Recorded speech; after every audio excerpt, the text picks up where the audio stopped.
Need to access the funds from your GoFundMe campaign? In this quick guide, I'll walk you through how to transfer your donations safely. Stay with us so you don't miss a key detail. Let's get started. First, go to gofundme.com and log into your account.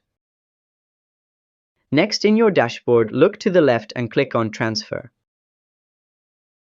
Then you'll see your current balance along with a full breakdown of your donations. After that, double-check the card or bank account linked to your fund. Finally, click on the amount under Next Payout, then hit Transfer and follow the prompts to complete your withdrawal.